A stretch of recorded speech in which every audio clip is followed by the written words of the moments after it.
Malda circuit হাউসে এই মুহূর্তে রয়েছেন রাজ্যপাল। আমি চলে যাবো সেখানে, সরাসরি রয়েছেন আমাদের প্রতিনিধি সুখেন্দু। সুখেন্দু, মালদা সার্কিট হাউস থেকে কতক্ষণে বেরোবেন রাজ্যপাল?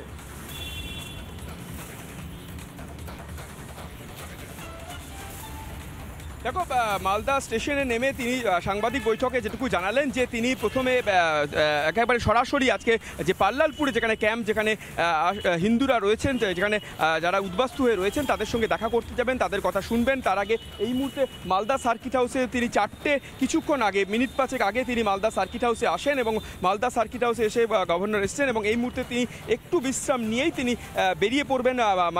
মালদার যে পাল্লালপুর যে ক্যাম্প রয়েছে সেই ক্যাম্পের উদ্দেশ্যে তিনি রওনা দেবেন। আপাতত তিনি সার্কিট হাউসে ক্ষণিকের বিশ্রাম নেওয়ার পরই তিনি একেবারে বেরিয়ে যাবেন সরাসরি। এবং তার যে তিনি বারবার যে কথাটা বলছেন এবং তিনি স্টেশনে নেমেও এই বিষয়ে কোনো কমেন্ট করতে চাননি, কারণ তিনি বলছেন যে আগে আমি তাদের সঙ্গে কথা বলি, মা ভাই বোনদের সঙ্গে আগে কথা বলি, তাদের কথা বলে কি পরিস্থিতি জানার চেষ্টা করি, তারপর তিনি এই বিষয়ে মন্তব্য করবেন। এবং পাশাপাশি যাকে জিজ্ঞেস করা হয় যখন যে আদৌ তিনি মুর্শিদাবাদের যে সমস্ত এলাকাগুলো রয়েছে সেই সমস্ত এলাকায় তিনি যাবেন কিনা, সে প্রসঙ্গেও তিনি বলেন যে আগে আজকে পাল্লালপুরের ক্যাম্পে তিনি যাবেন, সেখানে যারা উদ্বাস্তু রয়েছেন তাদের সঙ্গে কথাবার্তা বলবেন, কথাবার্তা বলার পরই তার পরবর্তী সিদ্ধান্তের কথা তিনি জানাবেন, এমনটা জানিয়েছেন। তবে আর কিছুক্ষণের মধ্যেই এই মালদা সার্কিট হাউস যে রয়েছে, মালদা সার্কিট হাউস থেকে তিনি বেরোবেন এবং একেবারে সোজা পাল্লালপুরে, যেখানে হিন্দু আশ্রয় নিয়েছেন মুর্শিদাবাদ থেকে যারা ভিটে মাটি ছেড়ে একেবারে এক কাপড়ে উঠে এসেছেন তাদের সঙ্গে গিয়ে কথা বলবেন, সেটা তেমনটাই জানা গিয়েছে এখনো পর্যন্ত। তবে কিছুক্ষণ বিশ্রাম নিয়েই তিনি এই মালদা সার্কিট হাউস থেকে বেরিয়ে যাবেন বা একবারে সোজা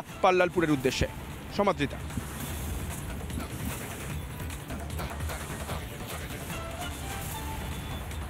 অবশ্যই আমরা নজর রাখবো, তুমি সঙ্গে থেকো। এর সঙ্গে রাজ্যপালের সঙ্গে টানা আমরা নিশ্চয়ই ছবি দেখাবো।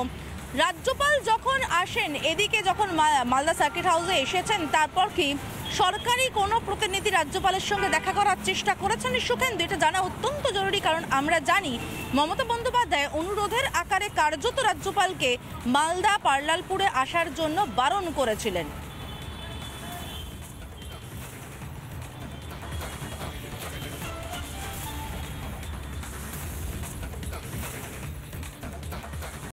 নানা ধরনের কন্টেন্ট দেখার জন্য লাইক করুন, শেয়ার করুন আমাদের ফেসবুক পেজ, সাবস্ক্রাইব করুন আমাদের ইউটিউব চ্যানেল। পাশাপাশি অন্যান্য ব্রেকিং নিউজের জন্য অবশ্যই চোখ রাখুন রিপাবলিক বাংলায়।